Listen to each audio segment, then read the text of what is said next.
You know the B-2, the stealth bomber that flies halfway around the world and strikes targets nobody else can reach. You know the F-35, the most advanced fighter ever built. You've seen the aircraft carriers, the hypersonic weapons, the drones. But there's one aircraft that made every single one of those missions possible, and almost nobody talks about it. It has no stealth, no weapons. It can't dogfight, it can't hide, and it has never appeared on a movie poster. It's older than the pilots who fly it, older than their parents.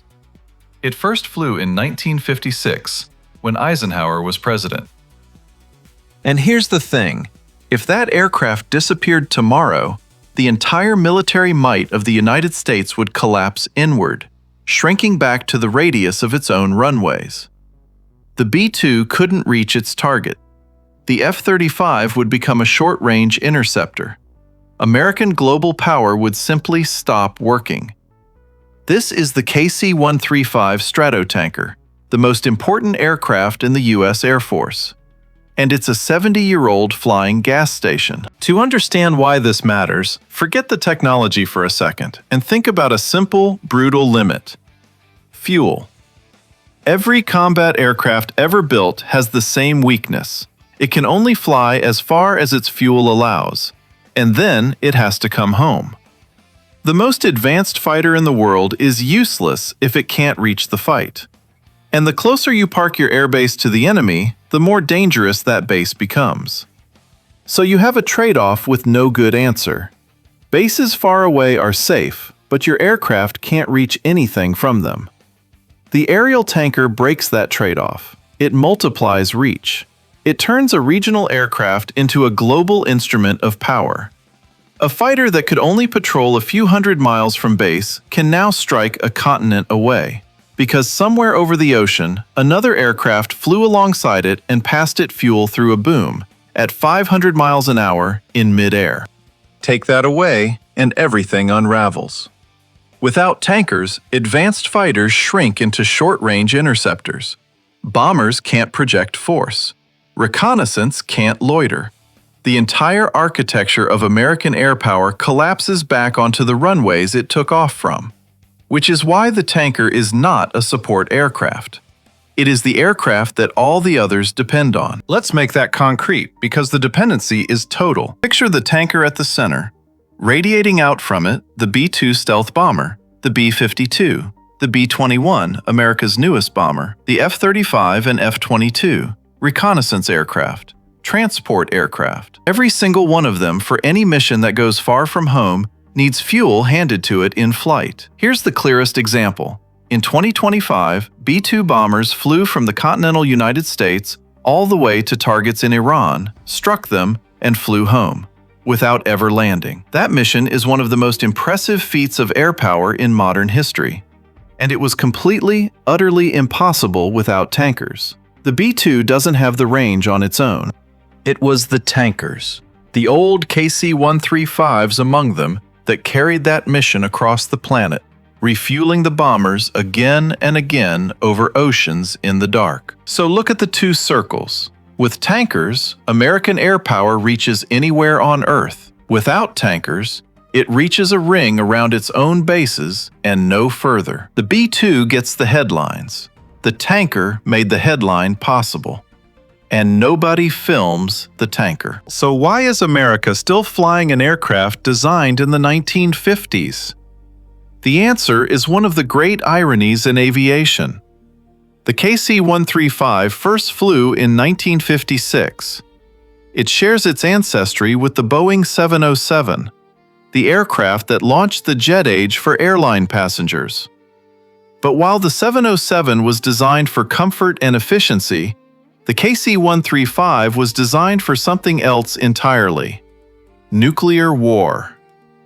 It was built for strategic air command in an era when planners genuinely expected these aircraft to operate in the middle of a nuclear exchange.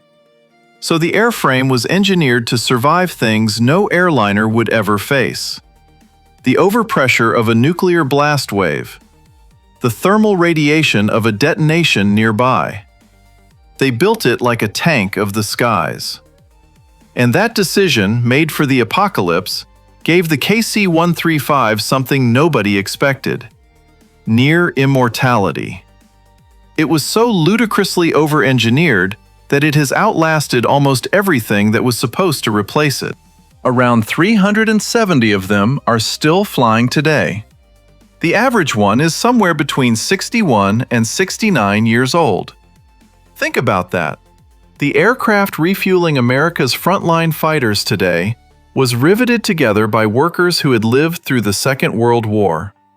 It was built to fly through the end of the world, and instead, it just kept flying. Now here's where the story becomes genuinely strange. The B-21 Raider is America's newest stealth bomber, the most advanced aircraft the country has ever built, designed to penetrate the toughest air defenses on Earth for decades to come. In 2026, the B-21 conducted its first aerial refueling certification, and the aircraft that fueled it was a KC-135. A bomber designed in the 2020s, taking fuel from a tanker designed in the 1950s. And this isn't a one-off. Current plans have KC-135s refueling the B-21 well into the 2040s. So do the math on that. An aircraft that first flew in 1956, still flying in the 2040s and beyond. Some of these airframes could serve close to 100 years. A century, in an era when a smartphone is obsolete in 3. The KC-135 will outlive the B-1 Lancer. It will outlive the B-2 Spirit, the very stealth bomber it spent decades refueling. It has watched aircraft be born, serve, retire, and get scrapped in the desert. And it just keeps flying and passing them fuel on the way out. Picture a raid in the 2030s. America's newest and most sophisticated combat aircraft, invisible to radar, packed with technology that didn't exist a decade ago, flying to its target, kept alive by a relic of the early Cold War. That is not a hypothetical. That is the plan. Let's put the whole life of this aircraft on one line, because the scale of it is hard to hold in your head. 1956. First flight. Eisenhower is president. The Cold War is young. This tanker enters service to support nuclear bombers. Then watch what happens around it. Vietnam. It's there, refueling fighters. The Cold War runs its whole course. It's there. The Gulf War. Kosovo. Afghanistan, Iraq. It's there, every time, quietly handing fuel to whatever the newest aircraft happens to be. And in the meantime, the aircraft around it are born and die. The bombers it was built to serve are long retired. The KC-10, its own younger replacement, has been retired. The B-1 is on its way out. The B-2, the most exotic bomber ever built, is heading toward retirement, while the KC-135 keeps flying. Now project forward. 2030s, still flying. 2040s, refueling the B-21. Some airframes approaching 100 years of service. One aircraft spanning from the propeller-driven, nuclear-paranoid 1950s all the way to the age of stealth, hypersonics, and autonomous drones. It's not just old. It's older than almost every aircraft it has ever refueled. And it will be older than the ones that haven't been built yet. But this is not a story of a happy old aircraft flying forever. Because behind the admiration, there's a crisis, and it's one almost nobody reports. For 7 consecutive years, America's tanker fleet has failed to meet the basic availability and capability standards set for it. 7 years. The aircraft are aging faster than they can be repaired. The parts supply is breaking down. Critical avionics components are in short supply, and without them, a KC-135 simply cannot fly. At one base, maintainers reported aircraft sitting grounded for months, waiting for parts that weren't there. Crews described doing dozens of extra hours of work to fix problems that should have been handled at the depot, creating delays that cascade through the whole system.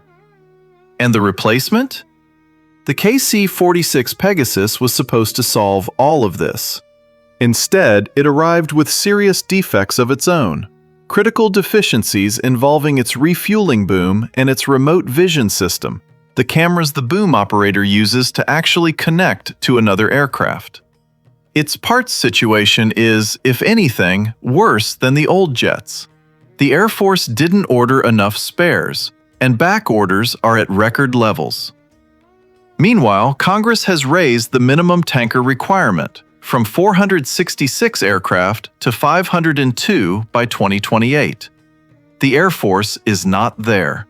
It's falling short, with old aircraft breaking and new aircraft struggling. The backbone of American air power is quietly bending. And there's one more problem, the most dangerous of all. America's adversaries have figured out exactly what you've just figured out. If every fighter, bomber, and reconnaissance aircraft depends on tankers, then the tanker is the weakest link in the entire chain. And unlike the aircraft it serves, the tanker is a terrible thing to defend. It's enormous, it's slow, it flies in predictable orbits because it has to be exactly where the fighters expect it. It has no stealth, no weapons, and it is filled, completely filled, with fuel. Think about what that means. You don't need to shoot down a stealth bomber, you just need to kill the tanker waiting to refuel it. Destroy the fuel, and the strike package never reaches its target, without a single shot fired at the aircraft that actually carry the bombs. The Pentagon knows this. It's now rushing to fit tankers with active defensive systems, because advanced missiles and drones have made these aircraft a priority target for near-peer adversaries. Tankers were designed for a world where the sky behind the front line was safe. That world is gone. So the most essential aircraft in the fleet is also the most exposed. The thing everything depends on is the thing hardest to protect. That's not a comfortable place for a superpower to be. So what's the plan? Honestly, it's still being figured out. The KC-46 will keep coming, and the Air Force is buying more of it than originally intended, simply because it's the only tanker actually available. But it won't replace the KC-135 1-for-1, which is exactly why hundreds of the old jets have to keep flying. The real answer was supposed to be a next-generation stealth tanker, an aircraft that could survive in contested airspace rather than orbiting safely behind the lines. That program has stalled on funding, and it's unclear when or if it will arrive.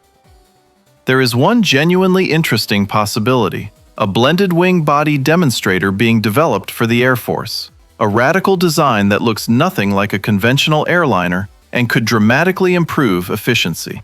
Its first flight is expected in 2027.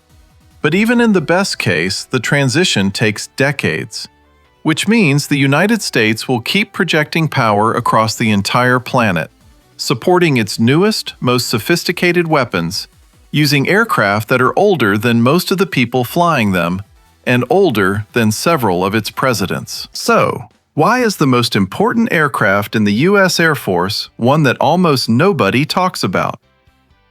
Because it doesn't look important. It has no stealth, it carries no weapons, it doesn't break records or appear in films. It is a 70-year-old flying fuel tank built for a nuclear war that never came, and it just refuses to die. But every video you have ever seen about the B-2 crossing the world in a single flight, every headline about the F-35 and its impossible technology, every long-range strike, every show of force, every moment of American reach, all of it happened because somewhere out over the dark ocean, an old Boeing from 1956 flew alongside and passed them fuel through a metal boom. The most important aircraft in the U.S. Air Force isn't the fastest, or the smartest, or the deadliest. It's a gas station with wings, riveted together when Eisenhower was in office. And all of American air power, every last bit of it, hangs on its wing.